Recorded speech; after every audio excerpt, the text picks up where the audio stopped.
আসসালামু আলাইকুম ওয়া রাহমাতুল্লাহি ওয়া বারাকাতুহু। আলহামদুলিল্লাহি রাব্বিল আলামিন ওয়াসসালাতু ওয়াসসালামু আলা আবদিল্লাহি ওয়া রাসূলিহি নবিয়িনা মুহাম্মদ ওয়া আলা আলিহি ওয়া সাহবিহি আজমাইন, আম্মা বা'দ।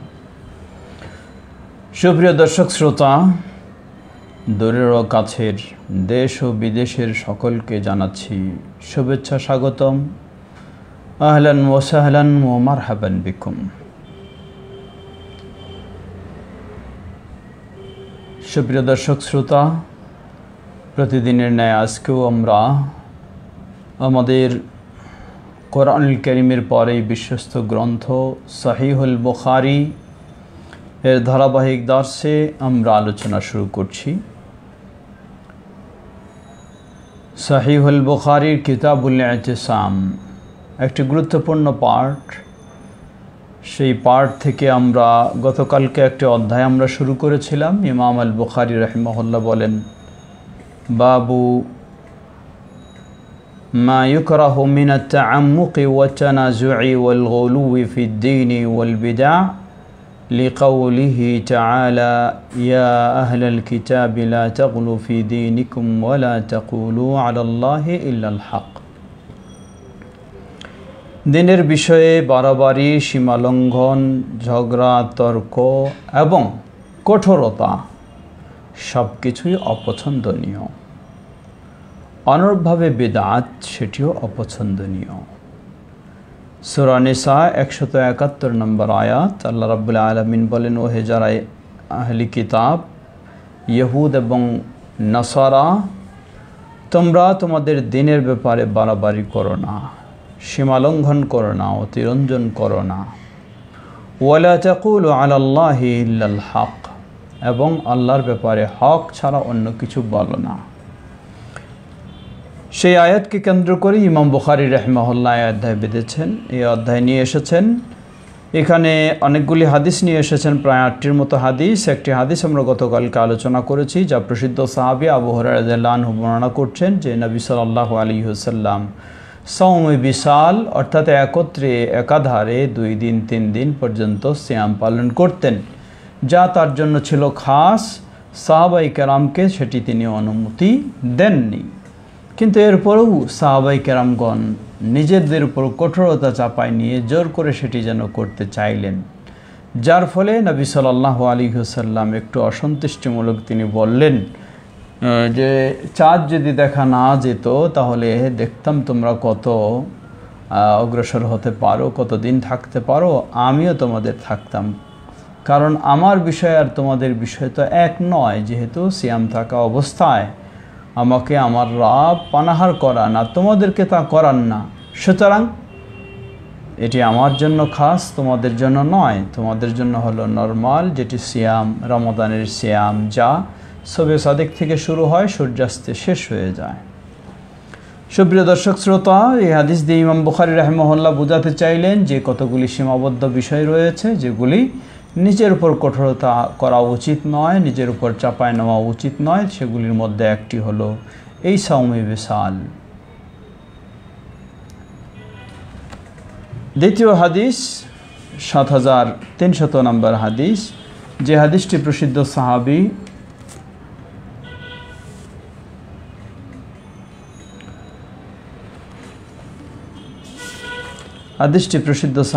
প্রসিদ্ধ তাবেঈ ইব্রাহিম আত-তাইমি, তিনি বলছেন যে হাদ্দাসানি আবি, তিনি তার বাবার কাছ থেকে হাদিসটি শুনেছেন।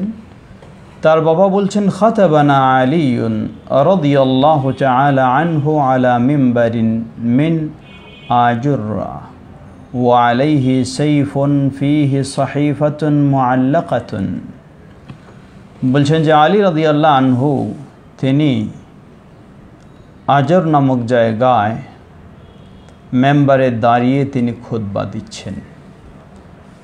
আলী রাদিয়াল্লাহু আনহু যখন মেম্বারে দাঁড়িয়ে খুতবা দিচ্ছিলেন, সেই সময় তার হাতে একটি তরবারি ছিল।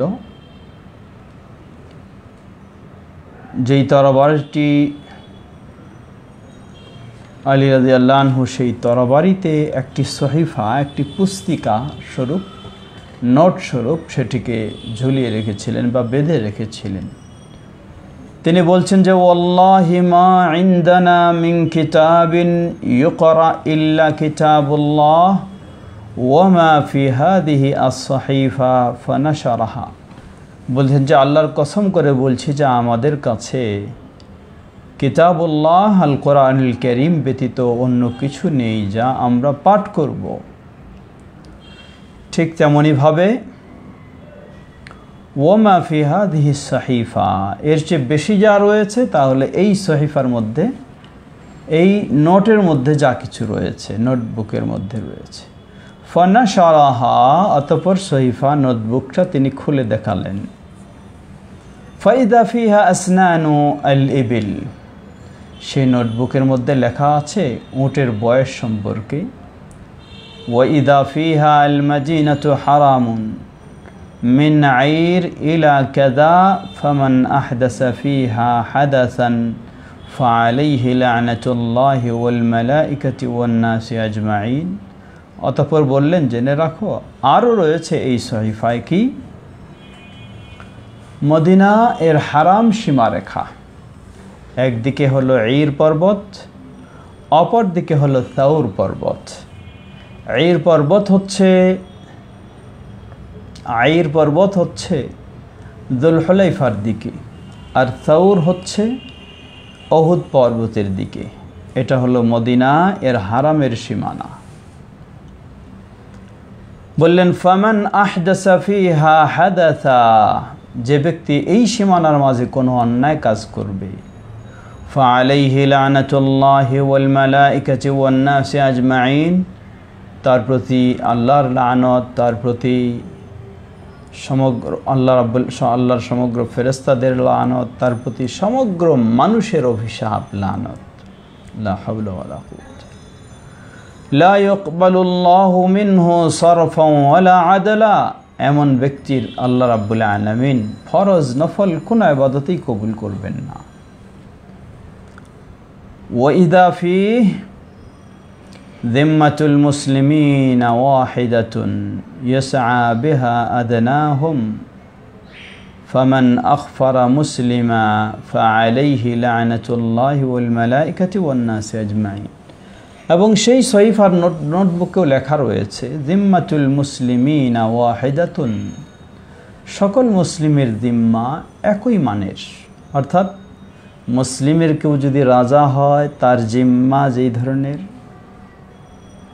মুসলিমদের মধ্যে কেউ যদি প্রজা হয় তার জিম্মাও সেই ধরনের, এমন না বড় হলে বেশি ছোট হলে কম।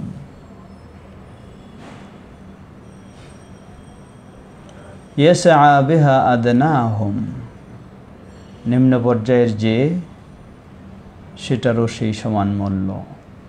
ফামান আখফারা মুসলিমা, এই মুসলিমের জিম্মা, মুসলিমের দায়িত্ব নেওয়া কেউ যদি ভঙ্গ করে, খেলাফ করে, ফাআলাইহি লা'নাতুল্লাহি ওয়াল মালাইকাতি ওয়ান নাসি আজমাইন, তার প্রতি আল্লাহ, ফেরেশতাগণ এবং সমগ্র মানুষের অভিশাপ।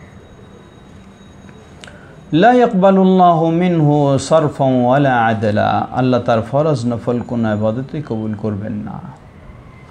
ওয়াইদা ফিহা মান ওয়ালা কওমান বিগাইরি ইযনি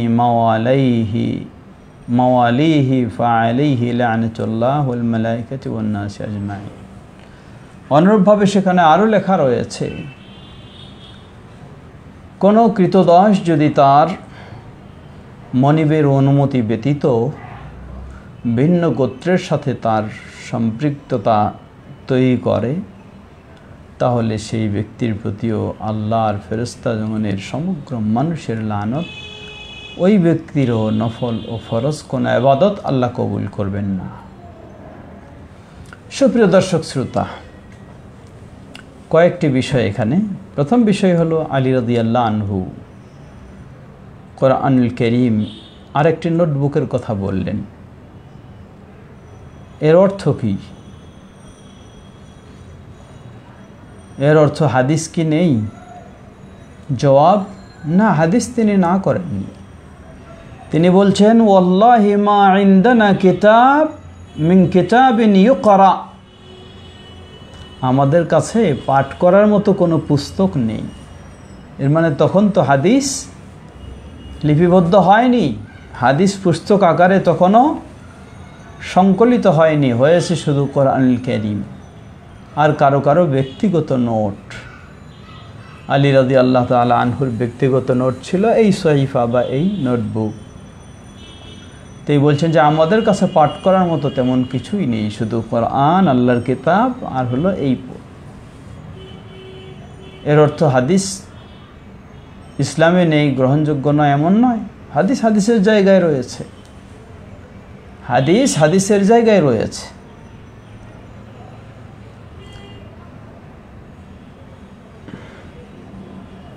শিয়া যারা, তারা এখানে কিছু সুযোগ নিতে চায়। তারা বলে যে হাদিস মানার বিষয় নাই, মানতে হবে শুধু এই দুইটা জিনিস, একটা হলো কোরআন আর একটা হলো এই সহিফা, এই নোটবুক যা আলী রাদিয়াল্লাহু আনহু ওপেন করেছেন। সুপ্রিয় দর্শক শ্রোতা, চরমপন্থী শিয়াদের, বাতিলপন্থী শিয়াদের গজামিল ছাড়া আর কিছুই নেই। এই হাদিস স্পষ্ট করে দিচ্ছে যে হাদিসকে, রাসূল সাল্লাল্লাহু আলাইহি ওয়াসাল্লামের হাদিসকে আলী রাদিয়াল্লাহু আনহু কিছু অস্বীকার করেন নাই, বরং যেগুলি সহিফার মধ্যে, নোটের মধ্যে লেখা রয়েছে এগুলি রাসূল সাল্লাল্লাহু আলাইহি ওয়াসাল্লামের হাদিস। যেমন প্রথম কথা, মদিনার সীমারেখা, এবং এই মদিনার সীমারেখার মধ্যে মান আহদাসা ফিহা হাদাসা, যে এখানে কোনো অন্যায় কাজ করবে, গুনাহের কাজ করবে, কোনো বেদাতের কাজ করবে, এই হাদিস সহিহুল বুখারীতেও এসেছে। সুতরাং শিয়াদের বাতিল কথা তারা বলে যে কোরআন আর এই নোট, আর এই নোটের নাম দিয়ে ইচ্ছা মতো আলী রাদিয়াল্লাহু আনহুর বরাত দিয়ে মন গড়া হাদিস তৈরি করেছে। সবগুলি হলো ওই নোটের অন্তর্ভুক্ত। লা হাওলা ওয়ালা কুওয়াতা ইল্লা বিল্লাহ, যা হলো ইহুদিদের একটি ষড়যন্ত্রমূলক কাজ। কেনই বা হবে না? শিয়া তো ইহুদিদের এই পরবর্তী প্রজন্ম। আবদুল্লাহ বিন সাবা, সেই শিয়াই, তার দ্বারাই তো শিয়াদের উৎপত্তি। সেই আবদুল্লাহ বিন সাবা হলো ইহুদি। অতঃপর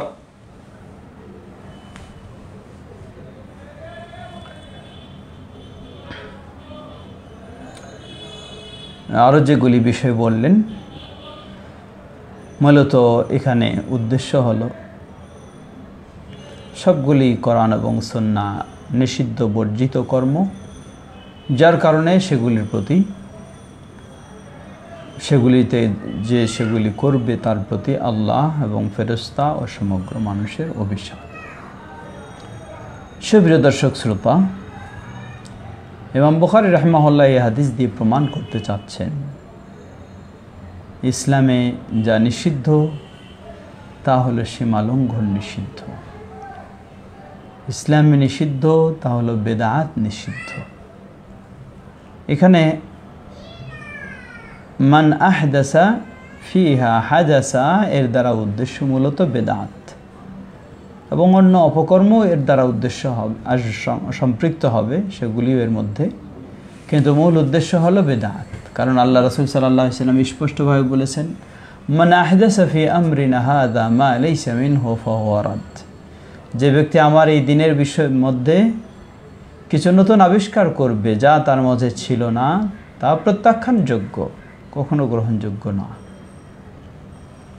সুপ্রিয় দর্শক শ্রোতা, ইমাম বুখারী রাহিমাহুল্লাহ এরপরে দ্বিতীয় হাদিস নিয়ে এসেছেন, যা উম্মুল মুমিনিন আয়েশা রাদিয়াল্লাহু তাআলা আনহা তিনি বর্ণনা করছেন। তিনি বলছেন, সানা আন নবী সাল্লাল্লাহু আলাইহি ওয়াসাল্লাম শাইআ তারাখাসা ফীহি ওয়া তানাজ্জাআ আনহু কওমুন ফাবালাগা যালিকা আন-নবী সাল্লাল্লাহু আলাইহি ওয়াসাল্লাম ফাহামিদাল্লাহ ওয়া আথনা আলাইহি। নবী সাল্লাল্লাহু আলাইহি ওয়াসাল্লাম একটা কাজ করলেন, করার পরে সে কাজটি করার মতো ছাড় দিলেন, তার উম্মতকে অনুমতি দিলেন।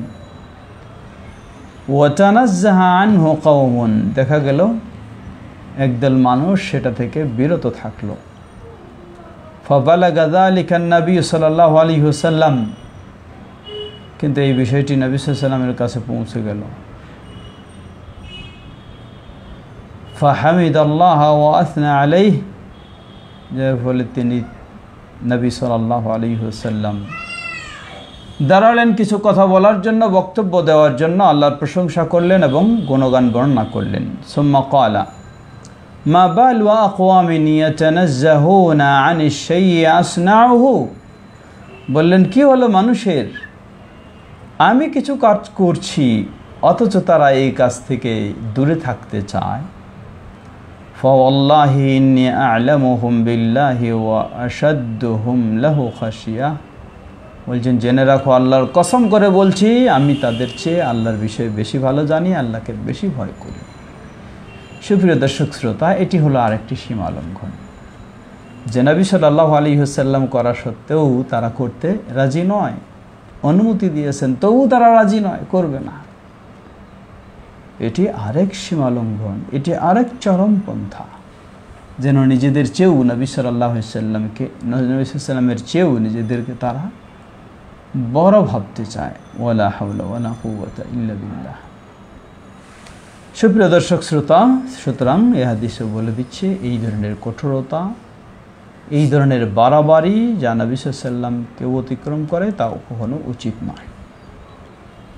এই অধ্যায়ে আরও কয়েকটি হাদিস রয়েছে। আমরা আর কয়েকদিন, আজকে আমাদের সোমবার, মঙ্গল, বুধ, বৃহস্পতি, মঙ্গল বুধ, আজকে সহ 3 দিন আমরা একটু প্রোগ্রাম শর্ট করব বিশেষ প্রয়োজনে।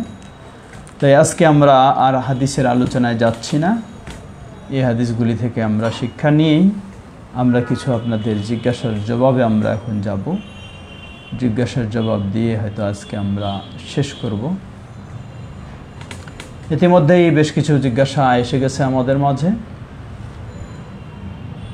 আমাদের অনেক ভাই আলহামদুলিল্লাহ দেশ ও বিদেশ থেকে আমাদের সাথে সম্পৃক্ত হয়েছেন, সালাম জানিয়েছেন, ওয়ালাইকুম আসসালাম ওয়া রাহমাতুল্লাহি ওয়া বারাকাতুহু, এবং ভালো মন্দ জিজ্ঞাসা করেছেন। আলহামদুলিল্লাহ, আল্লাহ আমাকে ভালো রেখেছেন, দোয়া করি আল্লাহ আপনাদেরকেও ভালো রাখুন।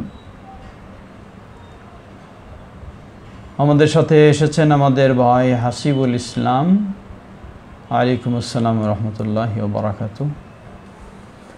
অতঃপর এসেছেন হকের দাওয়াত মেহেরপুর, সালাম জানিয়েছেন, ওয়ালাইকুম আসসালাম রহমতুল্লাহ। আমাদের আবদুল্লাহ আল মকসুদ, ওয়ালাইকুম আসসালাম রহমতুল্লাহ। আমাদের ভাই ফাহিম, ওয়ালাইকুম আসসালাম রহমতুল্লাহ, প্রশ্ন করেছেন হকের দাওয়াত মেহেরপুর, ওয়ালাইকুম আসসালাম রহমতুল্লাহ বারাকাতুহু। আমি আপনাকে ব্যক্তিগত একটা প্রশ্ন করছি, কিছু মনে করবেন না। আপনি কিসের উপর ডক্টর ডিগ্রি পেয়েছেন? ধন্যবাদ আপনাকে আপনার প্রশ্নের জন্য। আমার পিএইচডি গবেষণা যেটা, এটি মূলত সহিহ আকীদার তাওহীদের একটি দাওয়াতি চেতনা নিয়েই আমার এই গবেষণা।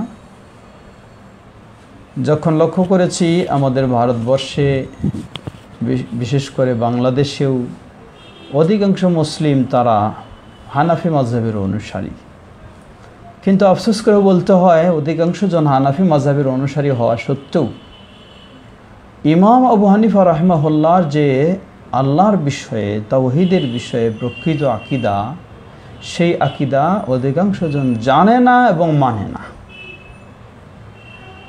বিশেষ করে আলেম ওলামা যারা, তারা যেন এটিকে স্বেচ্ছায় এইভাবেই গ্রহণ করেছেন, ভিন্ন আকীদা, ইমাম আবু হানিফার আকীদা তারা মানেন না। এই জন্য তাদের বিজ্ঞ আলেমদের বক্তব্য, তারা বলেন যে নাহনু হানাফিউন ফিল ফিকহি, ফিকহি মাসআলা মাসাইলে আমরা হানাফি, ইমাম আবু হানিফার অনুসারী। ওয়া মাতুরিদিয়ুন ফিল আকীদাতে, কিন্তু আকীদার ক্ষেত্রে আমরা ইমাম মাতুরিদির অনুসারী, ইমাম আবু হানিফার নয়। আর ইমাম মাতুরিদি তিনি আকীদার ক্ষেত্রে মাতুরিদি আকীদায় গেছেন, যা একটি ভিন্ন আকীদা, যে আকীদার মূল বিষয় হলো কোরআন এবং সুন্নাহকে আকলের উপর প্রাধান্য না দেওয়া, বরং আকলকেই, বিবেক বুদ্ধিকেই কোরআন সুন্নাহর উপর প্রাধান্য দেওয়া। এবং সেই আকীদায় বিশেষ করে আল্লাহ রাব্বুল আলামিনের সুন্দর নাম ও গুণাবলী সিফাতগুলিকে অস্বীকার, এক প্রকার অপব্যাখ্যার মাধ্যমে অস্বীকার করা। যার ফলে আমি আমার পিএইচডি গবেষণায় ইমাম আবু হানিফা রাহিমাহুল্লাহর বিষয়কে কেন্দ্র করেই বিষয়টি নির্বাচন করেছিলাম যে ইমাম আবু হানিফা রাহিমাহুল্লাহ, ইলমুত তাওহীদে ইমাম আবু হানিফা রাহিমাহুল্লাহ এর অবদান, যাতে ইমাম আবু হানিফা রাহিমাহুল্লাহর কোরআন ও সুন্নাহর আলোকে তাওহীদের সঠিক আকীদা আমি তুলে ধরতে পারি এবং জাতির কাছে এটিকে উপস্থাপন করার মাধ্যমে যারা ইমাম আবু হানিফা রাহিমাহুল্লাহর অনুসারী হওয়া সত্ত্বেও তার আকীদা মানেন না, তারা যেন সঠিক দিশা একটু পেতে পারেন এবং তার আকীদা গ্রহণ করলে আলহামদুলিল্লাহ আকীদার ক্ষেত্রে আমাদের আর বিরোধ থাকার কথা নয়। সুপ্রিয় দর্শক শ্রোতা, বিশেষ করে জিজ্ঞাসা যিনি করেছেন আমাদের ভাই হকের দাওয়াত এর অ্যাডমিন, যে তাই ইমাম আবু হানিফা রাহিমাহুল্লাহর ইলমুত তাওহীদে ইমাম আবু হানিফা রাহিমাহুল্লাহর এই অবদান, আলহামদুলিল্লাহ এটি একটি সুন্দর গবেষণা হয়েছে, অত্যন্ত গুরুত্বপূর্ণ গবেষণা। সেটি শুধু ইমাম আবু হানিফা নয়, বরং সেখানে আমি তুলনামূলক আলোচনা করেছি ইমাম আবু হানিফা, ইমাম মালিক, ইমাম শাফি, ইমাম আহমদ বিন হাম্বল রাহিমাহুল্লাহ, ইমাম বুখারী এবং ইমাম তাহাবি, ইমাম নাসাফি, তারপর ইমাম ইবনে তাইমিয়া, ইমাম মোহাম্মদ বিন আব্দুল ওয়াহাব রাহিমাহুল্লাহ জামিয়া, অনুরূপভাবে ইমাম শাহ ওলিউল্লাহ মুহাদ্দিস দেহলভী, ইমাম সিদ্দিক হাসান খান ভোপালী রাহিমাহুল্লাহ, এই ধরনের গুরুত্বপূর্ণ ব্যক্তিদেরও এই আকীদা আলোচনা করে সেটি তুলনামূলকও আমি আলোচনা করেছি। আলহামদুলিল্লাহ আমি পেয়েছি ইমাম আবু হানিফা রাহিমাহুল্লাহ এবং 3 প্রসিদ্ধ ইমাম বুখারী এবং যাদের নাম বললাম, শুধু ইমাম নাসাফি ছাড়া সকলের আকীদা কোরআন এবং সুন্নাহর আলোকে তাওহীদের বিষয় এক আকীদা। আশা করি ইনশাআল্লাহ এটি আমি বাংলা ভাষায় করেছি যাতে প্রকাশ করতে পারি এবং উপকৃত হয় বাংলা ভাষার মানুষেরা। ইনশাআল্লাহ এটি দ্রুত প্রকাশ হবে, ইনশাআল্লাহ আশা করি উপকৃত হবেন আপনারা ইনশাআল্লাহ। প্রশ্ন করেছেন আমাদের ভাই সোহেল রানা, তিনি ওয়ালাইকুম আসসালাম ওয়া রাহমাতুল্লাহ, তিনি বলছেন যে ইমাম 1 রাকাত বেতের নামাজ পড়ে সালাম ফেরালে মুক্তাদি দাঁড়িয়ে আরেক রাকাত আদায় করতে পারবে কি? পরে সে বেতের আদায় করে নেবে? জবাব, মুক্তাদির কি চিন্তা, তিনি কি তারাবির সালাত আদায় করবেন এই হিসাবেই? যদি এই হিসাবে হয়ে থাকে তাহলে ইমাম বেতের নিয়তে দাঁড়ালেও তার সাথে মুক্তাদি কোনো ব্যক্তি তারাবির নিয়তে তিনি দাঁড়াতে পারবেন। সেই ক্ষেত্রে ইমাম তিনি সালাম ফিরালে শেষ করে ফেললে মুক্তাদি তিনি শেষ করবেন না, দাঁড়িয়ে আরেক রাকাত পড়বেন। আল্লাহু আ'লাম। আমাদের ভাই ইলিয়াস তিনিও যোগদান করেছেন। আমাদের ভাই সাইফুল ইসলাম তিনি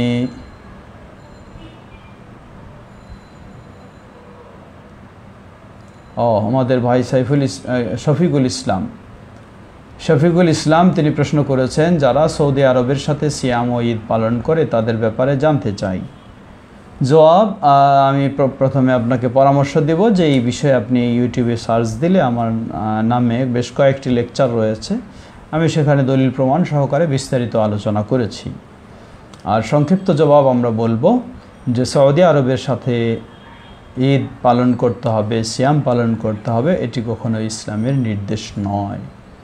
ইসলামের নির্দেশ হলো দুটো দিক, এক হলো আমরা আমাদের দেশেই চাঁদ দেখে সিয়াম ঈদ পালন করব, সেটি অবশ্যই কোরআন ও সহিহ হাদিস সম্মত, অথবা কেউ যদি করতে চায়, কেউ যদি নয়, সেটি বিক্ষিপ্ত কেউ নয়, গোটা দেশের মানুষেরা যদি ঐক্যবদ্ধ হয়ে করতে চায় পৃথিবীর সর্বপ্রথম যেখানে চাঁদ দেখা দিচ্ছে সেই সাথে, তাহলেও করতে পারবে, সেটিও জায়েজ রয়েছে। অথবা যদি সৌদির সাথেও করতে চায় জায়েজ রয়েছে, কিন্তু শর্ত হলো সকলেই মিলে করতে হবে।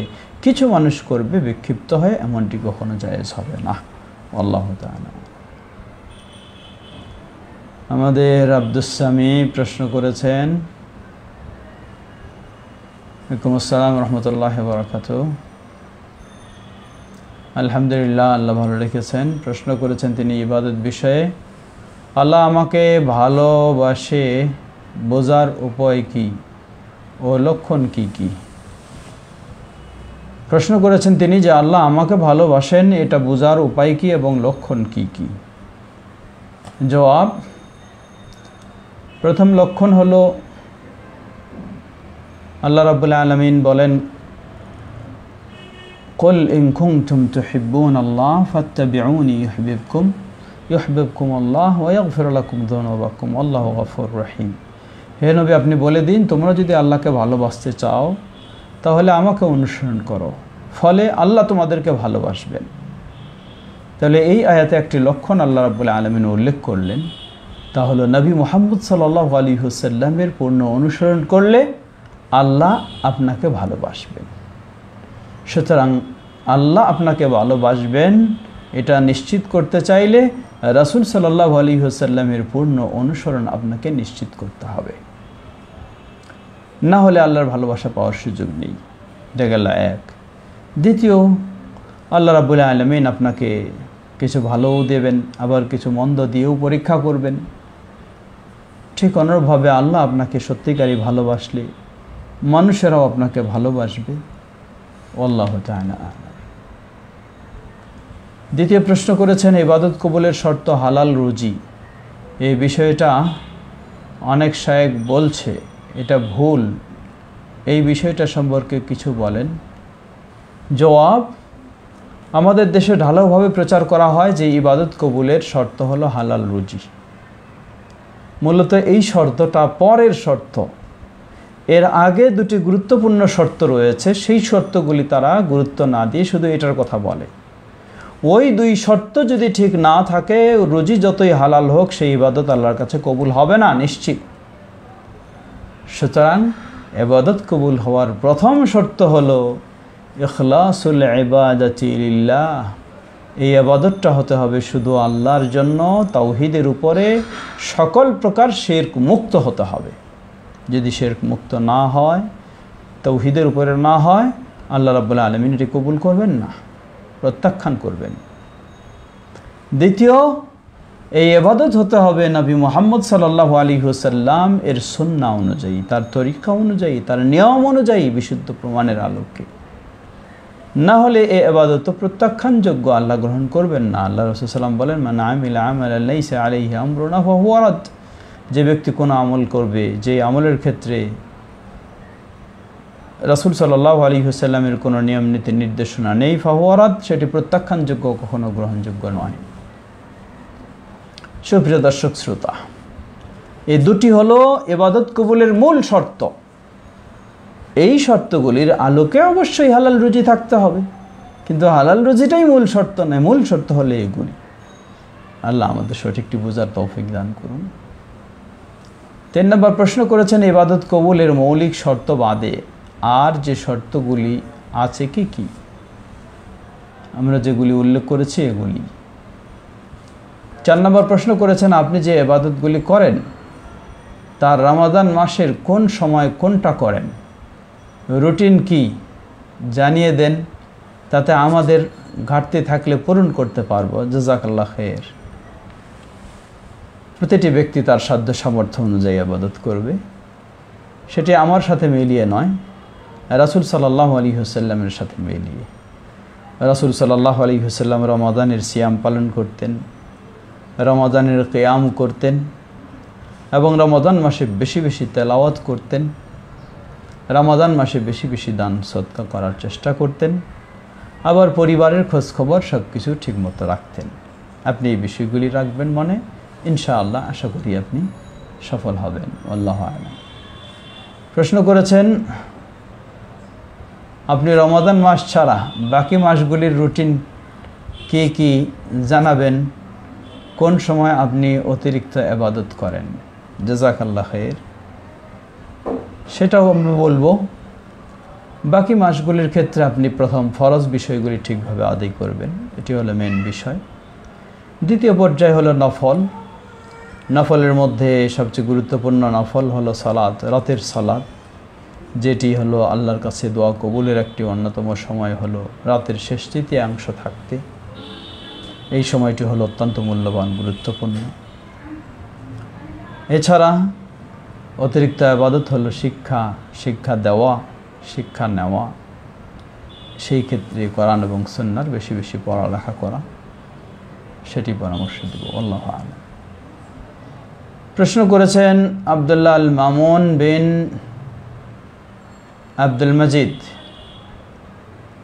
ছাগল 1 বছর পূর্ণ হয়েছে কিন্তু দাঁত গজায়নি, তাহলে কি তা দিয়ে আকিকা দেওয়া যাবে? জবাব দেওয়া যাবে। প্রশ্ন করেছেন শাহজালাল, আসসালাম রহমতুল্লাহ বারাকাতুহু। হাদিস থেকে জানা যায় কিছু কিছু নাম রাখলে বিচারের মাঠে তার উপর আল্লাহ রাগান্বিত থাকবেন। এখন আমার প্রশ্ন হলো, শাহজালাল নামের অর্থ কি এবং এই নাম রাখা যাবে কি? শাহজালাল, শাহানশাহ বা শাহজাহান সেগুলি নিষিদ্ধ।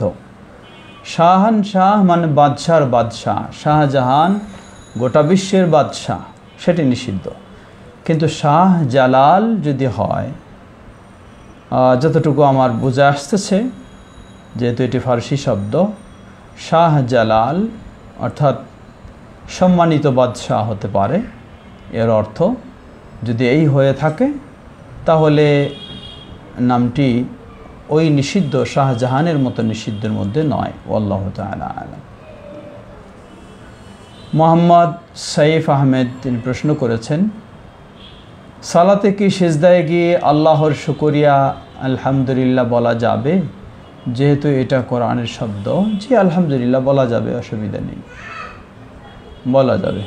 আপনি কোরআন এর শব্দ হিসাবে কোরআন তেলাওয়াত করছেন এই নিয়তে বলবেন না, বরং আল্লাহর শুকরিয়া শুকরিয়া বা প্রশংসা, গুণগান বর্ণনা প্রসঙ্গে বহু দোয়া রয়েছে। আল্লাহুম্মা লাকাল হামদু ওয়াশ শুকরু ওয়াস সানা আল হাসান, এই ধরনের দোয়াগুলি থেকে প্রমাণিত হয় আল্লাহর শুকরিয়া জ্ঞাপন করা যাবে অবশ্যই। আমাদের ভাই ইলিয়াস তিনি বলেছেন যে মানুষ জাতির আগে কোন জাতি ছিল, তাদের নাম কি ও শয়তানের বংশের বিস্তার কিভাবে হয়েছে? জাযাকাল্লাহ খাইরান। মানুষ জাতির আগে ছিল জিন জাতি এবং জিনের অন্তর্ভুক্তই হলো শয়তান। ঠিক উভয়ের জিন জাতির যেমন বিস্তার হয়েছে সেভাবেই শয়তানের বিস্তার ঘটেছে। মাহির আবিদ তিনি প্রশ্ন করেছেন, আসসালামু আলাইকুম। ওয়ালাইকুম আসসালাম রহমতুল্লাহ।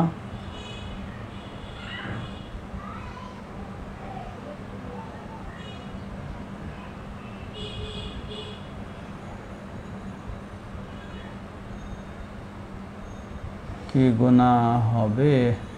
তিনি একটা প্রশ্ন করেছেন,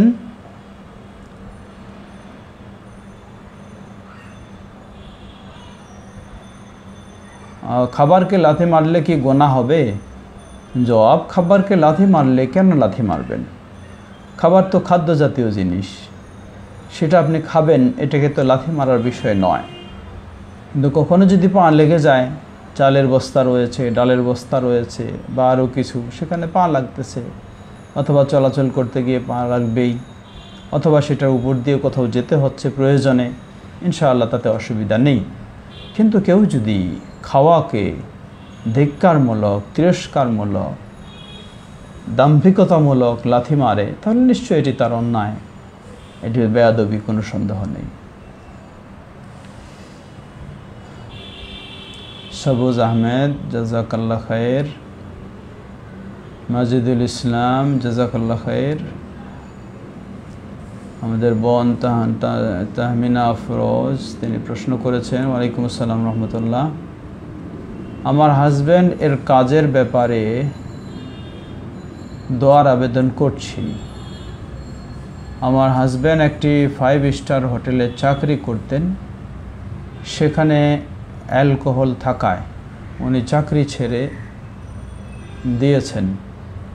এখন বেশ কয়েক মাস যাবৎ তিনি বেকার আছেন। আপনি বিশেষভাবে ওনার জন্য দোয়া করবেন যাতে আল্লাহ রাব্বুল আলামিন ওনাকে একটি হালাল রিজিকের সন্ধান দেন। আমরা প্রথমে মোবারকবাদ জানাচ্ছি, আল্লাহকে ভয় করে এই খারাপ পরিবেশ থেকে মুক্ত হওয়ার চেষ্টা করেছেন আমাদের ভাই, এজন্য আমরা কৃতজ্ঞতা জানাচ্ছি, শুকরিয়া জানাচ্ছি, জাযাকাল্লাহ খায়ের, দোয়া করছি। সেই সাথে দোয়া করছি আল্লাহ রাব্বুল আলামিন রাজ্জাকের কাছে আল্লাহ যেন আপনাদের রিজিকের ব্যবস্থা করে দেন, তার একটি হালাল পর্যায়ের যেন দ্রুত ব্যবস্থা করে দেন। যারা দর্শক শ্রোতারা রয়েছেন সকলকেও আমি স্মরণ করে দেব, সেই ভাইয়ের জন্য দোয়া করবেন যাতে আল্লাহ রাব্বুল আলামিন তার জন্য বিষয়টিকে সহজ করে দেন এবং তাদের রুজিতে বরকত দান করেন। আমাদের ভাই আতিকুর রহমান সাহেব প্রশ্ন করেছেন, মুহাম্মদী ইসলামের পূর্বে আল্লাহ প্রেরিত অন্যান্য ধর্মে আল্লাহর নাম কি কি ছিল? রাসূল সাল্লাল্লাহু আলাইহি সাল্লামের পিতার নাম ছিল আব্দুল্লাহ। এতে মনে হয় কুরাইশরাও বা ওই সময়ের মানুষরাও মহান আল্লাহ সুবহানাহু ওয়া তাআলার নাম আল্লাহই ছিল কিনা। আচ্ছা, কুরাইশরাও ওই সময়ে মানুষরাও মহান আল্লাহ সুবহানাহু ওয়া তাআলার নাম আল্লাহই ছিল কিনা। জবাব, হ্যাঁ, আল্লাহ সুবহানাহু ওয়া তাআলার নাম আল্লাহই ছিল, আল্লাহই মূল। পূর্ববর্তী অন্যান্য দিক থেকেও যেমন জানা যায়, সেগুলি থেকে বোঝা যায় যে আল্লাহ সুবহানাহু ওয়া তাআলার নাম আল্লাহ হলো সকল ক্ষেত্রেই ছিল সেটি। এমনকি জাহেলি যুগে কুরাইশদের মাঝে তো অবশ্যই ছিল, যার প্রমাণ আপনি যেটা উল্লেখ করেছেন, আব্দুল্লাহ, আল্লাহর বান্দা, এবং তারা বিভিন্নভাবে আল্লাহকে ডাকত। এগুলি থেকে প্রমাণ হয় যে অবশ্যই ছিল আল্লাহ। আল্লাহু তাআলা আ'লাম। আব্দুস সামি তিনি আরও প্রশ্ন করেছেন, ওযু শুরুতে বিসমিল্লাহ বলে গেলে ওযু আবার করতে হবে? ইখতিলাফ রয়েছে। আপনি নিজেই বলেছেন ইখতিলাফ রয়েছে। জবাব, ওযুর শুরুতে বিসমিল্লাহ বলার নিয়ম, কিন্তু বিসমিল্লাহ বলা ছাড়া ওযু হবে না যে হাদিসটি পাওয়া যায়, সেই হাদিসটি এর বিশুদ্ধতা নিয়ে মতভেদ রয়েছে, সেটাকে কেউ দুর্বল বলেছেন। সেই হিসাবে বিসমিল্লাহ বলাটা উত্তম। বিসমিল্লাহ বললে, ইচ্ছা করে কেউ যদি বিসমিল্লাহ বাদ না দেয়, অনিচ্ছাকৃতভাবে বিসমিল্লাহ ছুটে যায়, তাহলে ইনশাআল্লাহ ওযুর কোনো অসুবিধা হবে না, ওযু হয়ে যাবে। আল্লাহু তাআলা। মাজিদুল ইসলাম প্রশ্ন করেছেন, প্রতিদিন নিয়ত করতে হবে কি নাকি রমজানের সবগুলির নিয়ত করতে হবে? জাযাকাল্লাহ খায়ের। জবাব, হ্যাঁ, অবশ্যই প্রতিদিন প্রতিটি সিয়ামের জন্য নিয়ত করতে হবে, এটি সঠিক। যেহেতু সিয়ামের সীমা হলো সুবহে সাদিক থেকে ইফতার পর্যন্ত, ইফতারের মধ্য দিয়ে সিয়াম ক্লোজ হয়ে যায়, অতএব আবার নতুন শুরু করতে হলে আবার নতুন অবশ্যই নিয়ত করতে হবে, সাহারির সময় করবেন। আমাদের ভাই আমজাদ প্রশ্ন করেছেন, আপনি জমিয়তে আহলে হাদিসের এক বড় পদে আছেন, আপনাদের দল থেকে আসাদুল্লাহ আল গালিবকে বের করে দিয়েছেন নাকি তিনি বের হয়ে গেছেন, দয়া করে জানাবেন। জবাব, এটি নতুন কথা নয়, 1989 সালের আগের কথা, যা ঘটেছে 88 সালের দিকেই। তিনি শৃঙ্খলা ভঙ্গ করেছিলেন এবং নিজে নেতৃত্ব দেওয়া শুরু করবেন এমন পথ তিনি বের করছিলেন। এই ত্রুটির জন্য, যতটুকু মনে করি, যতটুকু জানি, ত্রুটির জন্য তাকে সংগঠনের শৃঙ্খলা রক্ষার্থে সংগঠন থেকে অব্যাহতি দেওয়া হয়েছে। তবে অব্যাহতি দেওয়ার কারণটা তিনি নিজে সংগঠনের নেতৃত্ব মেনে নেননি সঠিকভাবে, আনুগত্য সঠিকভাবে মেনে নেননি। নিজের নেতৃত্ব তিনি প্রতিষ্ঠিত করার বিভিন্ন রকমের পরিস্থিতি তৈরি করার কারণে এই সিদ্ধান্ত নিয়েছেন। আল্লাহু আ'লাম। এমডি নূরে আজম প্রশ্ন করেছেন, ওয়ালাইকুম আসসালাম রহমতুল্লাহ, তাহাজ্জুদ সালাত ছোট সূরা দিয়ে পড়া যাবে, বড় সূরা হলে কত বড়? জবাব, তাহাজ্জুদ সালাত রাতের সালাত যত বেশি দীর্ঘ করতে পারবেন তত বেশি ভালো। আল্লাহ রাসূল সাল্লাল্লাহু আলাইহি ওয়াসাল্লাম এক রাকাতে 6 পারার সমান তিনি তেলাওয়াত করতেন। সূরা ফাতিহার পরে সূরা বাকারা, অতঃপর সূরা নিসা, অতঃপর সূরা আলে ইমরান, এভাবে 6 পারার সমান তিনি তেলাওয়াত করেছেন। সুবহানাল্লাহ, যা আমাদের পক্ষে কখনোই সম্ভব নয়। এইভাবে তিনি 8 রাকাত পড়েছেন। সুতরাং যত বেশি তেলাওয়াত করতে পারবেন তত ভালো। এখন কারো যদি বেশি সূরা মুখস্থ না থাকে তাহলে তিনি চেষ্টা করবেন একাধিক সূরা তিনি পড়বেন, এক রাকাতে অসুবিধা নেই। আল্লাহু তাআলা আলাম। প্রশ্ন করেছেন, কবরে সালাম দেওয়ার কোনো ফজিলত আছে? জবাব, কবরে সালাম দেওয়া বলতে এটি কবর জিয়ারত। কবর জিয়ারত একটি শরীয়তসম্মত ইবাদত। সুতরাং এই ইবাদতের মাধ্যমে আপনি অবশ্যই সওয়াব লাভ করবেন। দ্বিতীয়, যত কবরবাসীকে আপনি সালাম দেবেন, তাদের জন্য দোয়া করবেন, ততজন এর সওয়াব আল্লাহ আপনাকে দান করবেন। আল্লাহ তাআলা। মোহাম্মদ আখতার, তিনি ওয়ালাইকুম আসসালাম রহমতুল্লাহ বারাকাতুহু, সৌদি আরব থেকে তিনি আমাদের সাথে সম্পৃক্ত হয়েছেন। শেখ শরীফুল ইসলাম, ওয়ালাইকুম আসসালাম রহমতুল্লাহ বারাকাতুহু। প্রশ্ন হচ্ছে, তাশাহুদ বৈঠকে ইমাম তাশাহুদে না বসে অর্ধেক উঠে গেলে পরে মুক্তাদি তাকবীর দিলে ইমাম বসে তাশাহুদ পরে এক্ষেত্রে কি সাহু সিজদা দেওয়া লাগবে? জবাব, যদি অর্ধ ওঠার মধ্যে থাকে, এর মধ্যেই ইমাম লোকমা দিলে বসে যায়, আবার তাশাহুদ পরে ঠিকমতো উঠে, তাহলে সাহু সিজদার কোনো প্রয়োজন নেই। আল্লাহু আ'লাম। আমাদের ভাই সেলিম মাহমুদ প্রশ্ন করেছেন, আসসালাম রহমতুল্লাহ বারাকাতুহু। আলহামদুলিল্লাহ, আল্লাহ ভালো রেখেছেন, আশা করি আপনিও ভালো আছেন। আল্লাহ ভালো রাখুন আপনাদেরকেও। তিনি প্রশ্ন করেছেন,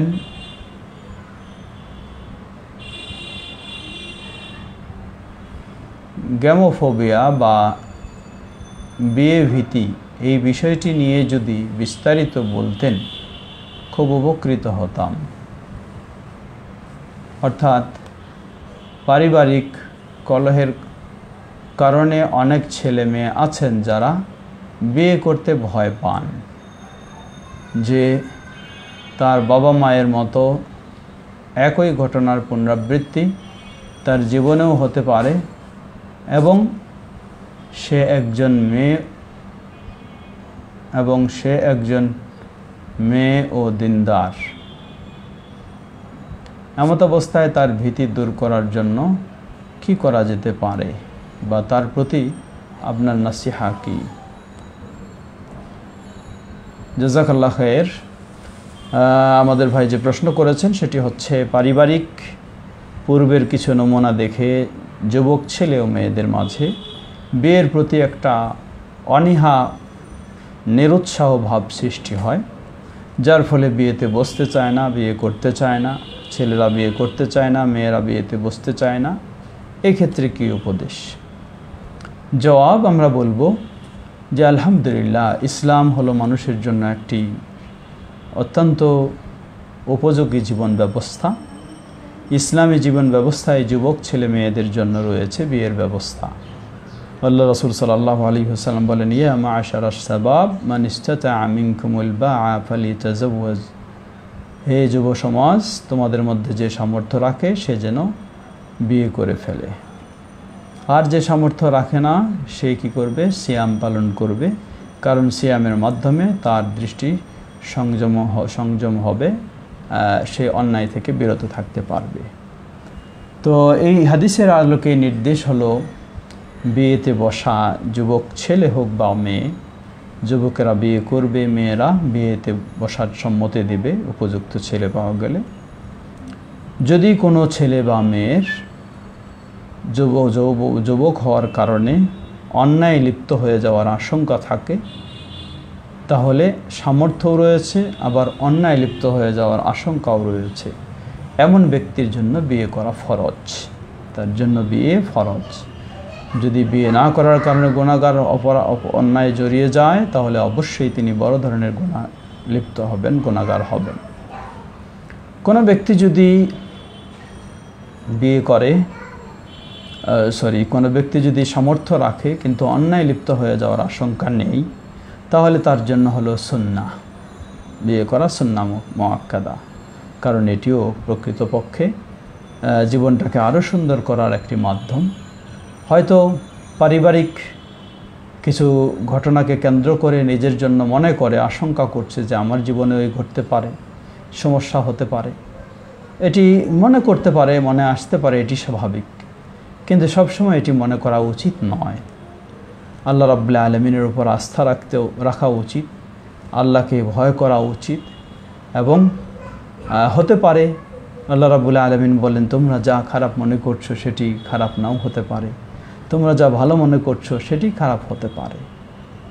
সুতরাং সব খারাপকে খারাপ মনে করতে হয় না। এই ক্ষেত্রে নিয়ম হলো, প্রথম আপনি যাচাই বাছাই করবেন। যদি ওই বাহ্যিক দৃষ্টিতে আপনি যাচাই বাছাই উপযুক্ত মনে করছেন, ছেলেকে বলবো আমরা মেয়ের ক্ষেত্রে উপযুক্ত হচ্ছে, অথবা মেয়েকে বলবো ছেলের ক্ষেত্রে উপযুক্ত হচ্ছে, অতঃপর প্রয়োজনে ইস্তেখারা করবেন। ইস্তেখারা করার মাধ্যমে আল্লাহ হয়তো আরও কল্যাণ নিশ্চিত করবেন ইনশাআল্লাহ। এরপরে বিয়েতে সম্মতি দেওয়া অবশ্যই উচিত। অবিবাহিত অবস্থায় থাকা যে কোনো বিপদের সম্মুখীন হওয়াটাই স্বাভাবিক। তাই আমরা এটি পরামর্শ সকলকে দিচ্ছি, আল্লাহ সবাইকে সহজ করুন। হতে পারে আপনার বাবা মা বা পরিবারের কারো জীবনে এই ধরনের ঘটেছে, এর অর্থ আপনারও সেরকম ঘটবে এমনটা নয়। আপনি সেগুলি থেকে শিক্ষা নিয়ে, হতে পারে তাদের ঘটার কারণ রয়েছে, তাদের মাঝে দুজন এক নয়, দুজন দিন পালনের ক্ষেত্রে এক নয়, ইত্যাদি রয়েছে নিশ্চয়ই, সেগুলির কারণে এগুলি ঘটেছে। আপনি সেগুলি থেকে শিক্ষা নিয়ে নিজের ক্ষেত্রে সতর্ক হওয়ার চেষ্টা করবেন। আল্লাহ তৌফিক দান করুন। মোহাম্মদ সেলিম ভাই প্রশ্ন করেছেন, প্রত্যেক আদম সন্তানের জন্মের সাথে সাথে একজন শয়তান ও 4জন ফেরেশতা নিযুক্ত দিয়ে থাকেন, এ হাদিসটি কতটুকু সঠিক?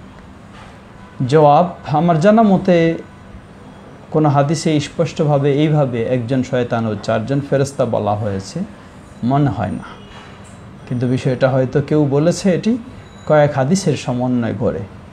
তা কি একজন শয়তান সেটি ঠিক রয়েছে, অপরদিকে 2 কাঁধে 2জন ফেরেশতা, এই ধরনের আরও ফেরেশতা রয়েছেন,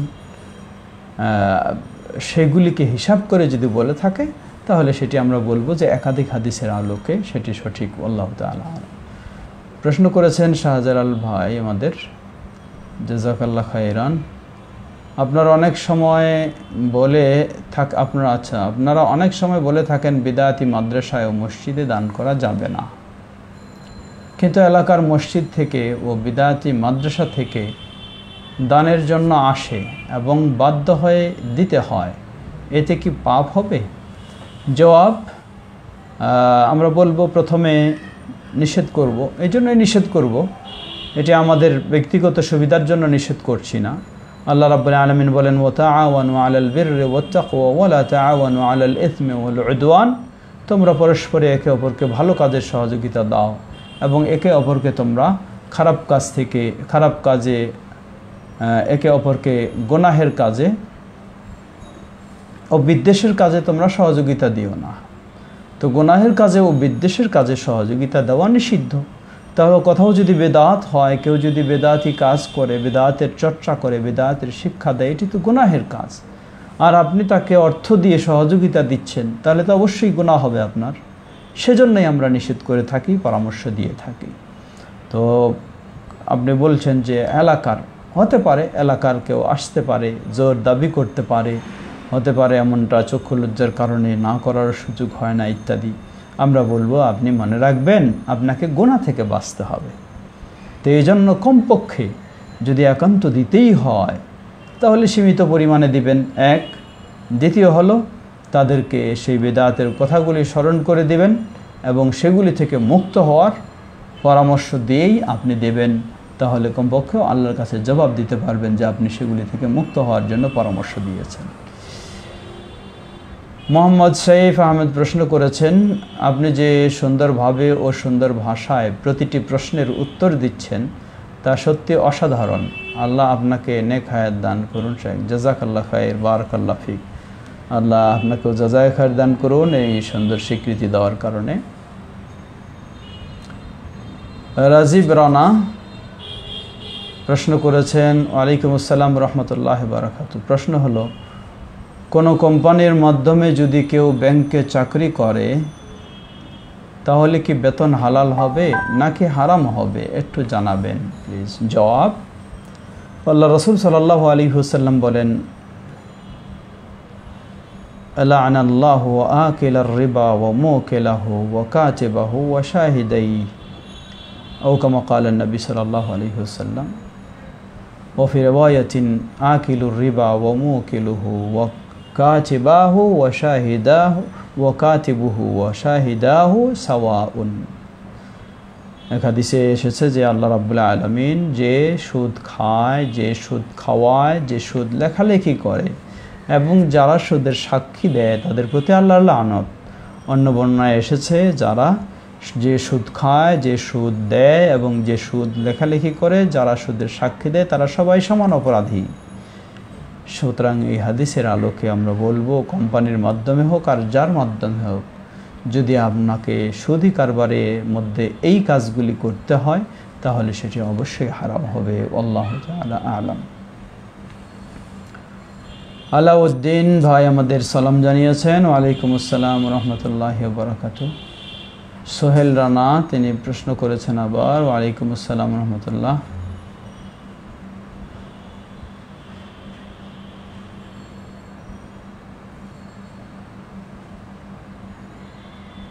ইমাম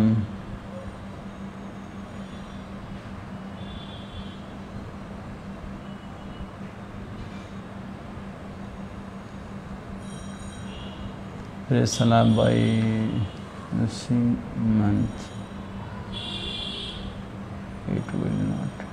আমাদের ভাই সোহেল রানা, আপনার প্রশ্ন বুঝতে অস্পষ্ট হচ্ছে। আপনি আমার মনে হয় আরেকটু স্পষ্ট করে বাংলা ভাষায় প্রশ্ন দিলে আমাদের জন্য সুন্দর হবে। জাযাকাল্লাহ খায়র। মোহাম্মদ সেলিম যে প্রশ্ন উনি করেছেন বাংলা প্রশ্ন করার জন্য অনুরোধ জানাচ্ছি। মোহাম্মদ সেলিম প্রশ্ন করেছেন যে স্ত্রী নিজের জমানো টাকা দিয়ে জমি কিনেছেন ঢাকায়, সেই ক্ষেত্রে এই জমির হক কি স্বামী পাবে? স্ত্রী নিজের জমানো টাকা দিয়ে জমি কিনেছেন ঢাকায়, সেই ক্ষেত্রে এই জমির হক কি স্বামী পাবে? জবাব, না, এটি স্ত্রীর ব্যক্তিগত সম্পদ। আর এই জমির ভাগ সন্তানদের কিভাবে বন্টন করে দিবে? জবাব, এখানে আপনি বলেছেন যে জমির হক কি স্বামী পাবে। নর্মালি স্ত্রী যতদিন বেঁচে থাকবেন ততদিন স্বামী সেই জমিতে কোনো হক পাবেন না। তবে স্ত্রী যদি মারা যান তাহলে তার সম্পদে স্বামীর যে অধিকার রয়েছে ওয়ারিসি অংশ হিসাবে, সেটি তো অবশ্যই পাবেন। তা হলো সন্তান থাকলে স্বামী 4 ভাগের 1 ভাগ স্ত্রীর সম্পদ থেকে পাবেন, সন্তান না থাকলে স্ত্রীর সম্পদ থেকে অর্ধেক পাবেন। ঠিক অনুরূপভাবে সন্তানেরা স্বামী পাওয়ার অর্থাৎ বাবা পাওয়ার পরে সন্তানেরা যেটুকু থাকবে পরস্পরে তারা যতজন থাকবে সেটি সংখ্যা অনুযায়ী পাবে। যদি মেয়ে হয় তাহলে তাদের সিস্টেমে পাবে, ছেলে মেয়ে সবাই হয় তাহলে তাদের সিস্টেমে পাবে। আল্লাহু তাআলা আ'লাম। শাহজালাল, আলহামদুলিল্লাহ। ওয়ালাইকুম আসসালাম রহমতুল্লাহ। আলহামদুলিল্লাহ, আল্লাহ ভালো রেখেছেন, আল্লাহ আপনাদেরকেও ভালো রাখুন। সেলিম মোহাম্মদ ইহসান প্রশ্ন করেছেন, আপনার বই সুন্নাতে রাসূল সাল্লাল্লাহু আলাইহি সাল্লাম ও 4 ইমামের অবস্থান, এই বইটা বাজারে পাচ্ছি না, আপনার কাছে অনুরোধ এটার 2য় সংস্করণ আনার। বইটি রয়েছে, অবশ্যই পর্যাপ্ত রয়েছে, জানি না আপনি কোথায় খুঁজছেন। আপনি সরাসরি আল খায়ের পাবলিকেশনসের কাছেও খুঁজতে পারেন, আল খায়ের পাবলিকেশনস, যেটি আমাদের ঢাকায়। আল খায়ের পাবলিকেশনসের নাম্বার আপনাকে বলে দিচ্ছি, তা হলো 01972244244। এটি আল খায়ের পাবলিকেশনসের নাম্বার। সেখানে আমার যে কোনো বই পুস্তক আপনি যোগাযোগের মাধ্যমে সংগ্রহ করতে পারবেন। শাহজালাল প্রশ্ন করেছেন যে সিয়াম থাকা অবস্থায় দাঁত ব্রাশ করা যাবে? যাবে। হকের দাওয়াত মেহেরপুর, তিনি আবার প্রশ্ন করেছেন, আপনি বললেন যে আসাদুল্লাহ আল গালিবকে আপনাদের দল থেকে বের করে দেওয়া হয়নি। এই কথা আমাদের মেহেরপুরেও বলা হয়। জমিয়তে আহলে হাদিস থেকে বের করে দেওয়া হয়েছে, আমি নিজেও এটা শুনেছি। আমার মনে হয় আপনি শুনতে ভুল করেছেন। আমি তো বলিনি বের করে দেওয়া হয় নাই। আমি বলেছি যে তিনি নিজেই এমন কিছু আনুগত্যের শৃঙ্খলা লঙ্ঘনের কাজ করেছিলেন, নিজের নেতৃত্ব প্রতিষ্ঠার পথ বেছে নিয়েছিলেন, যার ফলে জমিয়ত থেকে বের করে দেওয়া হয়েছে, অব্যাহতি দেওয়া হয়েছে বলেছি। আপনি অব্যাহতি দেওয়া হয়েছে এই কথা বুঝেন নাই মনে হয়। একটু ভালো ভাষায় বলেছি, আপনি হয়তো আপনার ভাষায় না হলে বুঝতে পারেন নাই। আমি বলেছিলাম অব্যাহতি দেওয়া হয়েছে, এর মানে হলে বের করে দেওয়া হয়েছে। HM তোফাজ্জল ফরিদ প্রশ্ন করেছেন, কোনো স্বামী মারা যাবে, আচ্ছা হুজুর, কোনো স্বামী মারা যাবে সে এই কথাটা জানে, আর সে জানার পরে তার স্ত্রীকে সম্পদ না দেওয়ার জন্য তাকে তালাক দিয়ে দেয়, এই ক্ষেত্রে কি হবে? জবাব, কোনো স্বামী যদি মারা যাওয়ার পূর্বে তার মৃত্যুর সংবাদ সে তো জানে না, তবে বড় ধরনের রোগে যদি আক্রান্ত হয়, চিকিৎসকগণ কিছু আইডিয়া দিয়ে থাকেন, এইভাবে যদি হয়, তাহলে সেই স্বামী মৃত্যুর পূর্বে তার স্ত্রীকে তালাক দিয়ে যাবেন, যাতে তাকে ওয়ারিসি সম্পদ থেকে বঞ্চিত করা হয়। এই চিন্তায় যদি হয়, তাহলে এটি অবশ্যই তিনি হারাম কাজ করবেন। এটি তার জন্য জাহান্নামের পথ বেছে নেওয়ার একটি পথ হবে, কাজ হবে। লা হাওলা ওয়ালা কুওয়াতা ইল্লা বিল্লাহ। তিনি সম্পদ নিয়ে কি করবেন? তিনি নিজেই যখন মারা যাচ্ছেন, তিনি কি তার সম্পদ নিয়ে তিনি জাহান্নামে যাবেন, কবরে যাবেন সেই সম্পদ নিয়ে? লা হাওলা ওয়ালা কুওয়াতা ইল্লা বিল্লাহ। এত নোংরা মানসিকতা হওয়া উচিত নয়। সম্পদ আপনাকে আল্লাহ দিয়েছেন, আপনার মৃত্যুর পর সম্পদ আল্লাহ যাকে ইচ্ছা তাকে দেবেন। সুতরাং এই কাউকে সম্পদ না দেওয়ার কারণে অন্য কাউকে লিখে দেওয়া, এটি যেমন চরম অন্যায়, ঠিক তেমনইভাবে কাউকে সম্পদ স্ত্রীকে না দেওয়ার চিন্তায় তাকে তালাক দিয়ে দেওয়া মৃত্যুর আগেই, এমনটি জঘন্য অন্যায় ছাড়া কিছুই নয়। আল্লাহু আ'লাম। শাহজালাল তিনি প্রশ্ন করেছেন আমাদের ভাই, যে আমার আব্বুর হঠাৎ করে বমি আসছে, তার কি সিয়াম ভেঙে যাবে? জবাব, যদি এমনি বমি আসে তাহলে সিয়াম ভাঙবে না। যদি ইচ্ছাকৃতভাবে বমি করা হয় তাহলে ভেঙে যাবে। আল্লাহ ওনাকে সুস্থ রাখুন। হকের দাওয়াত মেহেরপুর, তিনি বলছেন, জি আমি আসলে বুঝতে পেরেছিলাম না। জাযাকাল্লাহ খায়ের, আমাদের ভাই করেছেন, জাযাকাল্লাহ খায়ের। আমাদের সময় প্রায় শেষ। সর্বশেষ প্রশ্ন আমরা নিতে চাচ্ছি। মোহাম্মদ সেলিম ভাই প্রশ্ন করেছেন, মতিউর রহমান মাদানী, এবং আপনাকে প্রায় একসাথে দেখা গিয়েছে কয়েক জায়গায়, সেই ক্ষেত্রে আপনাদের মাঝে সম্পর্ক কেমন? আপনাদের পড়াশোনা কি একসাথে হয়েছে? জাযাকাল্লাহ খায়ের, বারাকাল্লাহ ফিক। তিনি আমাদের অত্যন্ত প্রিয় মানুষ, আমাদের বড় ভাই, জাযাকাল্লাহ খায়ের। তিনি আমার চেয়ে অনেক সিনিয়র। তিনিও মদিনা বিশ্ববিদ্যালয় থেকে পড়ালেখা করেছেন আমার বেশ কয়েক বছর আগে, অনেক আগে। আমিও সেখানে পড়ালেখা করেছি। আমাদের যেহেতু আকীদা এক, মানহাজ এক, দাওয়াত এক, সেজন্য সুযোগ হলে একসাথে দেখা যায়। যদিও তিনি এক দেশে থাকেন, আমি আরেক দেশে থাকি, কিন্তু সুযোগ হলে দেখা যায়। জাযাকাল্লাহ খায়ের, বারাকাল্লাহ ফিক। আপনি যে সুন্দরভাবে ও সুন্দর ভাষায় প্রতিটি প্রশ্নের উত্তর দিচ্ছেন, তা সত্যি অসাধারণ। জাযাকাল্লাহ খায়ের, আল্লাহ আপনাদেরকে জাযা খায়ের দান করুন। স্বাগতম মাহে রমজান। আচ্ছা, পেজ থেকে প্রশ্ন করেছেন, কোন কোন দেশে সে দেশের নিয়ম অনুপাতে তাদের ধর্মীয় সংস্কৃতি হলো। আচ্ছা, কিছু বিষয় এবং তা মাথা ঝুঁকিয়ে দেওয়া হয়, কিছু বিষয় এবং তা মাথা ঝুঁকিয়ে দেওয়া হয়, তা না হলে তারা বাঁকা চোখে দেখে এবং দেশে ফিরে দেওয়ার কথা বলে।